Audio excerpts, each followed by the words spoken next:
नैना तोहार लागेला फरेबी जवनिया के राज खोला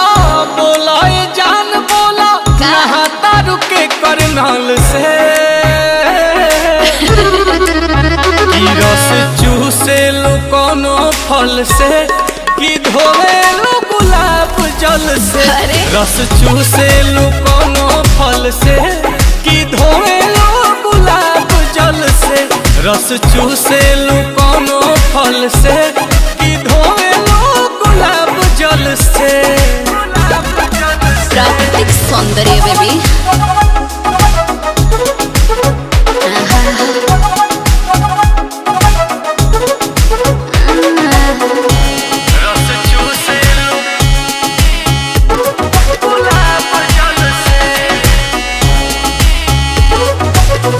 नशीली आंखों का नशा उस पे बोतल का मजा दीवाना सबको बनाती हो इतनों को अरे तड़पाती हो। अरे ऐसे तो एकटक देखा ना प्यार वाला डोरा फेंका ना एक्सरे मशीन जैसे अखियां से भीतरी के सिस्टम ने देखा ना खुद तो देखावा तारू हमर नहीं दोस्त बा अच्छा हम तनी ऐसा देखिए हनी ताहर कौन लोस बा काय देखोगे देखी के डरे से ताहर दीपी होता रे से हमर पानी परेशान कल से ओ रस चूसे लो कोनो फल से कि धोवे लो गुलाब जल से रस चूसे लो कोनो फल से कि धोवे लो गुलाब जल से रस चूसे लो कोनो फल से कि धोवे लो गुलाब जल से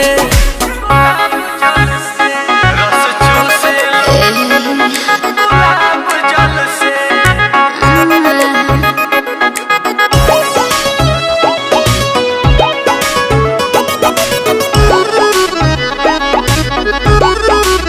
बटे हम नेचुरल ब्यूटी हो जब देखे कहे हम की क्यूटी हो दिल के गुलाम बनी कह लोगा कहीं चाहे प्यार वाला ड्यूटी हो हमके आज माला बुझा दिल के मजबूरी हो अच्छा। रही है तहार बन के रोशन भी संपूरी हो लाभ मिलिया करानी दिलावा के धागा रानी जोड़ो नील कमल से ओ रस चूसे लू कोनो फल से अरे। कि धोवे लू गुलाब जल से हो रस चूसे लू कोनो फल से